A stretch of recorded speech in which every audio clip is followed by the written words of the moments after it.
I left South Africa 2 years ago with my family to the Netherlands, a country with their own creative systems, their own networks. For 2 years, I didn't write a play. 2 years, I was not on stage. It's art, it's theater that gave me breath. And here I was in a country where no one can pronounce my name right, does not know, cannot give me art. I cannot give them art. Then how am I existing? What is my purpose now? 2, 3, 4. It fucked me up.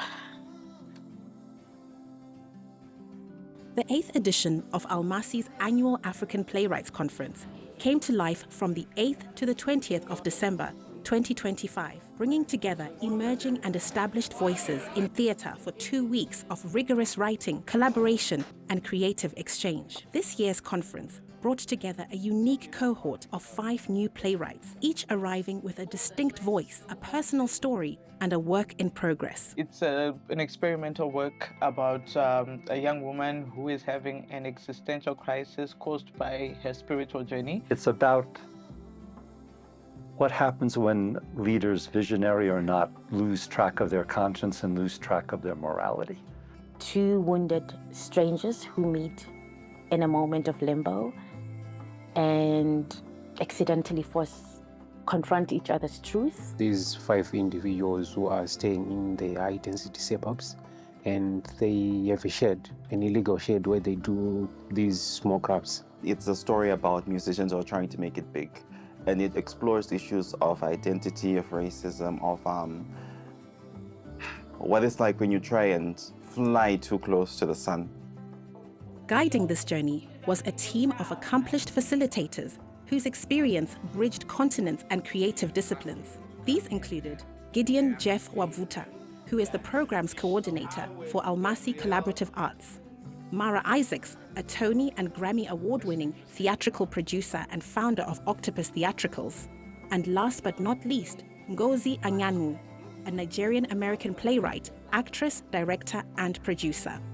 In this festival, I'm basically working as a facilitator to younger playwrights or fledgling playwrights, and just really giving them some counsel, some feedback. I assumed everyone was actually Black. Me too. Right? That was my assumption. And so that is a really great question as far as like, what is everyone's racial breakdown and class breakdown? This is the first time that we're having a Black facilitator facilitating the Almasi African Playwrights Conference. I mean, we've had a person of color, but not a Black person. So I think it has been really incredible for the artist to be like, oh, we're seeing her and she's accomplished, she's talented, and she's here to facilitate this, and she has such brilliant ideas, and she's got great ways in which she sees plays and their development. Over 14 intensive days, these playwrights explored character, structure, language, and truth, challenging their work and themselves in the process. It's a difficult process. It's a very tough process, and it really helps you to develop thick skin, which you have to do when you're an artist. And yeah, my skin has gotten thicker and thicker in just 2 weeks that I've been here. It was a bit chaotic, my first draft, but with the Almasi program, they were able to help me find the distinct voices. Once you had a play with the scenes in balance, the feedback came, and then they began disassembling your scenes, and the whole balance got thrown off. And then you spend 1 or 2 days of sleepless nights putting it all back together and putting more depth into your characters, and someone else comes along, brilliant, experienced in sort of solving some of your secret problems you have with the play but don't want to tell anyone about, but it means the play gets disassembled all over again. So it's kind of like being a detective about writing, and you kind of go, okay, what's the best thing for this person? And me and Mara and Gideon and Zaza really kind of go in our different ways to help them, to get them to a draft that they really begin to fall in love with, it, where they want to work towards like the end of the week, which is, you know, a reading in front of everybody. Once I got help to figure out the relationship dynamics and how they must go, the plot sort of changed into a nice and beautiful way that I never thought about.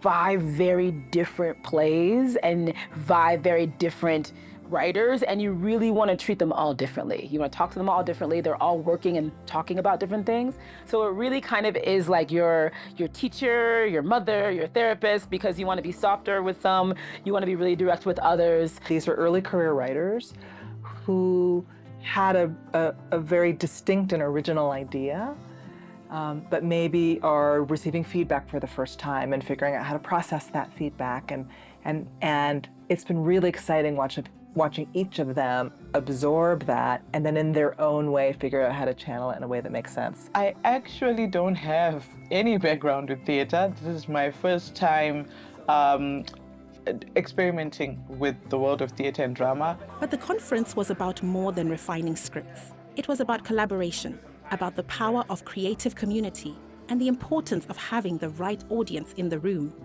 When I was writing the novella, I was by myself. So it's very much like a lonely, process. Whereas with this process, there's so many other people. So yeah, it's very different in terms of just the collaborative element of it. For me, it was a dream come true because for months I've been talking to myself and playing out all the characters.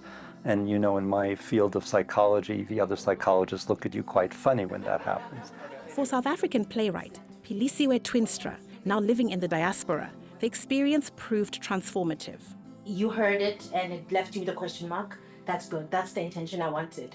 So it's a privilege to be sitting next to an actor and a director working on the story that you're in the process writing it, which I've never had in any program I've been in. So Almasi is different that way. So the actor sees the script not as just a script, but a world, like something a character can live in, something her body can live in. And that's what, at the end of the day, as a writer, that's what I want. Back in Africa, surrounded by engaged peers, generous mentors, and a supportive creative space, her work was received with openness and care. In that environment, her writing found renewed purpose, giving her career a new breath of life. Jesus. Okay, yes, thank you both. And then, I'm here. It's like, I don't know, I feel like, I was going to say, I'm alive. I was dead, now I'm alive. I feel like Jesus. But it feels like that. I'm born again or something. I'm breathing again. It's a new breath in my body, in my lungs. I'm smiling. The sun is out. Everyone is warm. The showcase of staged readings marked the culmination of weeks of drafting, questioning, dismantling, and rebuilding. Scripts were no longer private. They were living texts, carried by actors' voices into a room filled with expectation.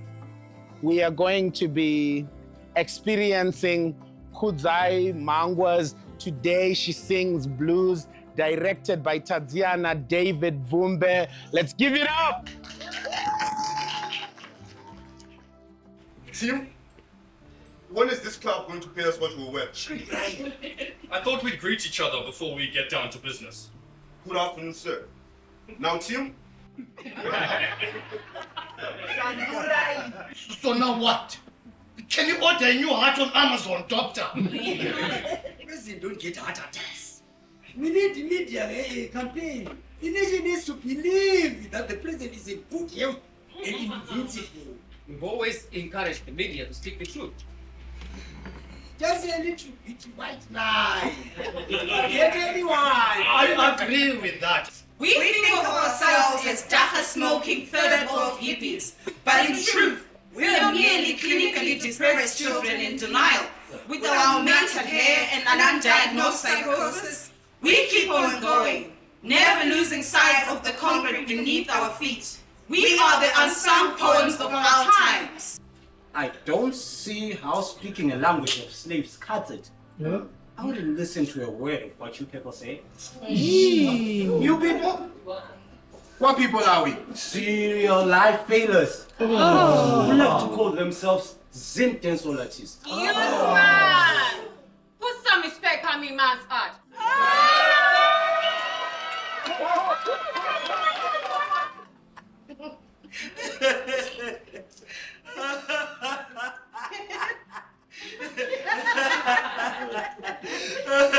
I insulted my mother. Yes, you did. She is the bitch. I know. You don't know, eh?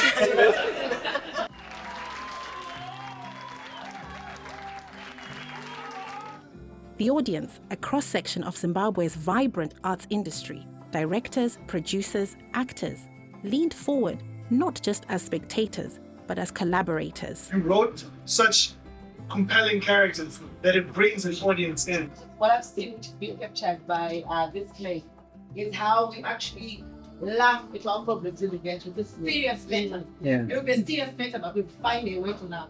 I was curious about his language. Growing up in a township in Joburg, this is the language you get used to. And I wondered where it comes from. For the playwrights, this was not an ending. It was a beginning, an opportunity to refine structure, deepen character, and sharpen intention. I love the fact that I can trust the process and just trust that after 10, 15 years of doing this, that there's a subconscious process that's carrying me forward. Yeah. I love the whole process and I was open to it. I'd like to thank Almasi for, the opportunity to do this. I would never, on my own, have ever thought of transforming my book into a play or even attempting to be a playwright. So I'm really grateful for them sort of taking me out of my comfort zone and pushing me to be more creatively. Yeah. I'm back at what I believe in at heart, a community, artist, working on this beautiful thing to make it great. And now I have a draft.